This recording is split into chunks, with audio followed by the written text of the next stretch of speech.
University మంచి భవిష్యత్తు కోసం తెలుగు విద్యార్థులు ఇష్టపడే university. Call 9059052378 9059052379.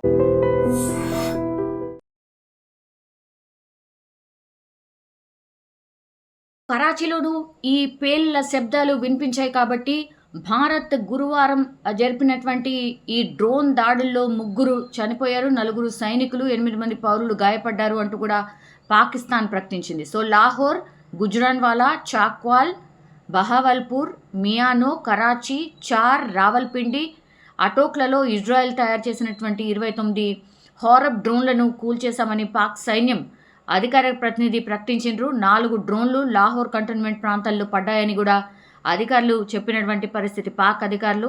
So drone Rawalpindi cricket stadium దిశగా వచ్చిందని విదేశాంగ శాఖ మంత్రి కూడా వెల్లడించారు. సో ఇస్లామాబాద్లో ఎటువంటి డ్రోన్ దాడులు జరగలేదని అక్కడ ఉన్నటువంటి డిప్యూటీ కమిషనర్ నవాజ్ తెలియజేశారు. ఉద్యోగులంతా షెల్టర్లో ఉండాలని లాహోర్లోని అమెరికా కాన్సులేట్ సూచించినట్టుగా చెప్తున్నారు. సురక్షిత ప్రాంతాలకు వెళ్లాలని కూడా తమ పౌరులకు సూచించినట్టుగా కూడా చెప్తున్న సిచ్యువేషన్ అయితే కనిపిస్తోంది. పూర్తిగా ప్రధాని నరేంద్ర మోడీ అయితే కేంద్ర హోంశాఖ కార్యదర్శి గోవింద్ మోహన్తో భేటీ అయ్యారు. సరిహద్దు గ్రామాల్లోని ప్రజల భద్రతపై పూర్తిగా చర్చించారు. ప్రజలను సురక్షిత ప్రాంతాలకు తరలించే అంశంపై పూర్తిగా మాట్లాడిన పరిస్థితి. భారత్లోకి చొరబాటుకు ప్రయత్నించినటువంటి పాకిస్తాన్కు చెందినటువంటి ఒక వ్యక్తిని సరిహద్దు భద్రతా దళానికి చెందినటువంటి జవాన్లు హతమార్చినట్టుగా కూడా చెప్పారు.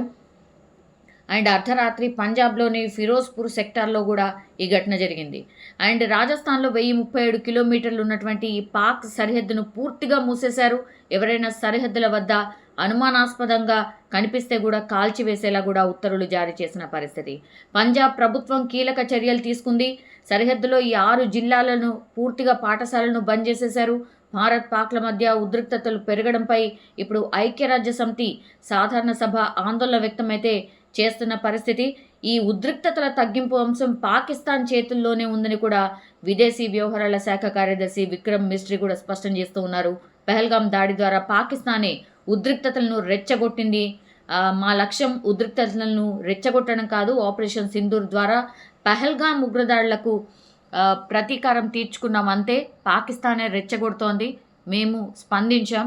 ఇప్పుడు పాకిస్తాన్ చేతిలోనే బంతి పాకిస్తాన్ కోర్టులోనే ఉంది అంటూ కూడా మనం స్పష్టం చేసిన విషయం. సో అంతర్జాతీయ సమాజానికి ఇప్పుడు ఈ పాకిస్తాన్ తప్పుడు సమాచారం అందిస్తోంది. పహల్గాం దాడులకు తామే బాధ్యుతలమంటూ టీఆర్ఎఫ్ 2 సార్లు ప్రకటించింది.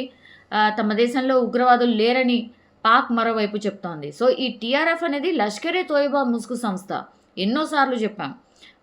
ఐరాసాలో పహల్గాం ఉగ్రదాడి చర్చల్లో టీఆర్ఎఫ్ పాత్రను కూడా పాక్ వ్యతిరేకించింది. సో ఆధారాలను కూడా అప్పుడే అందించాం. ఈ ఐరాసా నిషేధించినటువంటి ఉగ్రవాదులకు పాకిస్తాన్ పూర్తిగా నిలయంగా మారిపోయింది. అంటే అక్కడే వాళ్ళకు షెల్టర్ ఇస్తోంది. ఉగ్రవాదాన్ని వదులుకునేందుకు పాక్ ఇప్పటికీ సిద్ధంగా లేదు. దానికి నిదర్శనమే ఈ యుద్ధం అనుకోవచ్చు. ఉగ్రవాదులకు ప్రభుత్వ లాంఛనాలతో అంత్యక్రియలు చేయడం కూడా మనం చూసాం. సో ఈ ఆపరేషన్ సింధూర్లో సామాన్య పౌరులు చనిపోయారనేది పూర్తిగా అవాస్తవం. ప్రార్థనా స్థలాలపై దాడి చేశామనేది కూడా అబద్ధం. సిక్కులను లక్ష్యంగా చేసుకొని కాశ్మీర్లో గురుద్వారాలపై పాక్ దాడులు చేస్తోంది. తాజాగా దాడుల్లో 3 సిక్కులు చనిపోయారని కూడా మిస్రీ వివరించిన పరిస్థితి అయితే కనిపిస్తోంది. ప్రస్తుతం అయితే ఇప్పుడు ఆపరేషన్ సింధూర్తో పాకిస్తాన్ అతలాకుతలం అయిపోయింది అనుకోవచ్చు. కవ్వింపు చర్యలకు ఇంకా కూడా పాల్పడుతోంది. ఇప్పుడు కుప్వారా, బారాముల్లా, ఊరి, పూంచ్, మెంతార్, రాజౌరి సెక్టార్స్లో కూడా మోటార్లు కావచ్చు, శక్తివంతమైనటువంటి శతఘ్నులతో ఇంకా కూడా కాల్పులకు తెగబడుతోంది. సో 16 మంది ఇప్పటివరకైతే చనిపోయినట్టుగా చెప్తున్నారు. 5 చిన్నారులు ఉన్నారు, 3 మహిళలు ఉన్నారు. పూంచ్ సెక్టార్లో చనిపోయినటువంటి వారిలో లాన్స్ నాయక్ దినేష్ కుమార్ అనే సైనికుడు కూడా ఉన్నాడు. సో ఈయన హర్యానాకు చెందిన సైనికుడు. మరోవైపు పాక్ ఇంకా కూడా కవ్వింపులకు భారత్ సమర్థవంతంగా తిప్పికొడుతున్న పరిస్థితి కనిపిస్తోంది. ఇప్పటికి కూడా దేశంలో పలు రాష్ట్రాల్లో హై అలర్ట్ కొనసాగుతోంది. ఆలయాలు కావచ్చు, నీటి ప్రాజెక్టుల వద్ద పూర్తి స్థాయిలో భద్రతను పెంచిండ్రు. విమానాశ్రయాల్లో సందర్శనలకు అనుమతి లేదు అంటూ కూడా ఆదేశాలు జారీ చేసిండ్రు.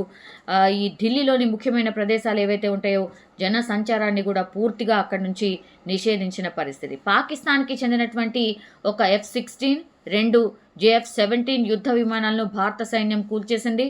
ఒక పైలట్ మన సైన్యానికి చిక్కిండు. అక్నూర్లో S-400 రక్షణ వ్యవస్థ ఆ విమానాన్ని కూల్చేసిన పరిస్థితి. పాక్ పంజాబ్ ప్రావిన్స్లోని గగనతల ముందస్తు హెచ్చరిక వ్యవస్థను భారత్ పూర్తిగా ధ్వంసం చేసిన పరిస్థితి అయితే కనిపిస్తోంది. ప్రస్తుతం అయితే జమ్మూ కాశ్మీర్, పంజాబ్ రాష్ట్రాల్లో హై అలర్ట్ కొనసాగుతోంది. అన్ని రాష్ట్రాల్లోని ఆలయాలు, నీటి ప్రాజెక్టుల వద్ద భద్రతనైతే పెంచిన సిట్యుయేషన్ ఉంది. నిజంగా ప్రస్తుతం ఉన్నటువంటి సమాజం దేనికి ప్రయారిటీ ఇస్తుంది? ఆర్థిక సంబంధాల చుట్టూ మాత్రమే తిరుగుతోంది. మళ్ళీ ఎన్నికలంగానే చాలా విరక్తి కలుగుతాం. మంచి అనిపిస్తుంది కదా, లేడీస్ కూడా ఛాలెంజింగ్ జాబ్స్ చేసినప్పుడు చాలా బాగుంటది. ట్రాఫిక్ అసిస్టెంట్స్ గా నియమించిన ట్రాన్స్జెండర్స్ అందరితో సాల్యూట్ చేయించుకుంటున్నారు. ఫుడ్ డెలివరీ ఇవ్వటానికి వెళ్ళినటువంటి డెలివరీ బాయ్ అనిల్ పై కళ్ళ ముందు పిల్లని కొట్టి